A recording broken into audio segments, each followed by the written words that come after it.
It is time for Behind the Mic, our opportunity to kind of get a sneak peek at just the broadcast setup of a number of announcers from across the state. And today, joining us is going to be Mitch Fortner.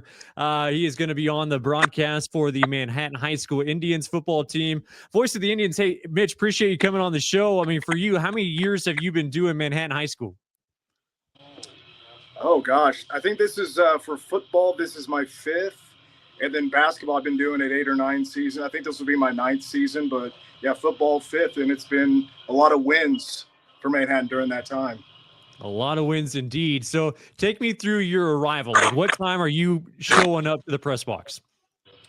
So I just got here about let's see what time it is, about 30 minutes ago, and it takes about 15 minutes to set up. It's really not that bad, and the walk from the parking lot to the stadium is it's pretty quick. So I definitely have it now down to a system and a certainly a timeline, a step by step on when I want to leave the radio station. It's about 3 miles from here, and so yeah, the whole process takes about 30 minutes. It's pretty easy.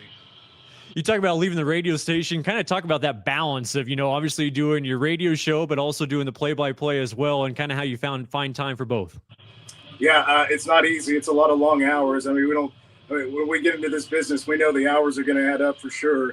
But I do I got to do a best of on Fridays because a lot, we're traveling half the time, and my co-host on the radio show is also my color analyst. So we're both very busy on Fridays. But we only do it for football. Basketball season, we're doing live shows on Friday, and one of us will go do some play-by-play. The others will go hit up some. If I'm not doing the game that Friday, I'll go to Rock Creek or I'll go to Wamego that night and go get some interviews there and go watch their games. But no, it's a very tough balance. But I've been doing this now long enough. I've been at K-Man now for over 13 years, so I think I got it figured out at this point how to do it the right way. Your experience. All right, we'll let you flip that camera around and give us a tour of the setup here with your press box and where you arrive. All right. So what are we looking at here? What we got? Well, okay. So first of all, I like to keep it pretty simple. I don't like a whole lot of clutter, and thanks to technology, there's not a whole lot that we have to use anymore, right? So I'll kind of go from we'll start here. So well, obviously we don't use the phone line anymore. That's just a 4G router. We're hooked up to the internet. We're our connection through Verizon. It's unlimited, so we don't have to worry about it running out of data or anything. And I mean, it's top notch stuff. It's like top of the line equipment for us to stay on air. We never drop or anything. It's really nice stuff. Plus, I just showed you minutes ago my laptop, and I'm connected through Wi-Fi through that, and we got obviously an Ethernet cable that hooks into a VIA. I'm sure a lot of people have this tie line now. This was the first edition of these new VIAs, and so I want to say it's like 6-7 years old, maybe. Haven't connected yet, but I could probably just go ahead and connect, and it's all very simple. Connected there, we're on the air, 2 headsets, and I got a crowd mic, which is right there, and it'll be going out the window. I'm not going to open up that window quite yet.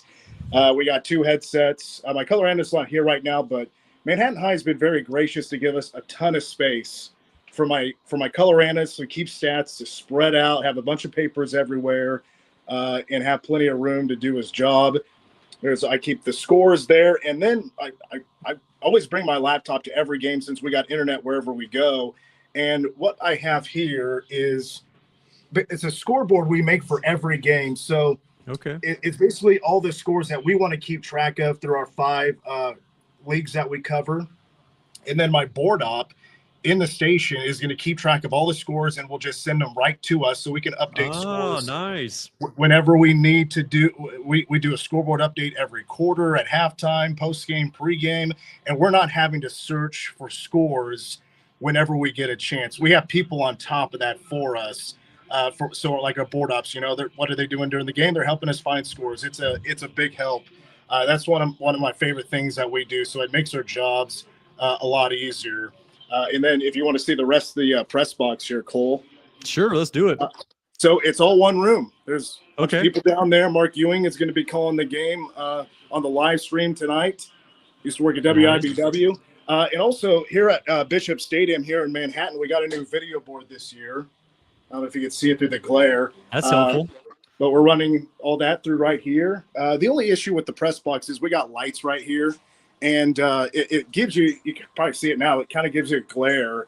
And so I always open the windows. So I'm always looking through the window. I don't care how hot or cold it is. I'm looking through the windows so I can call the games without glare. So, but other than that, Cole, that's really about it.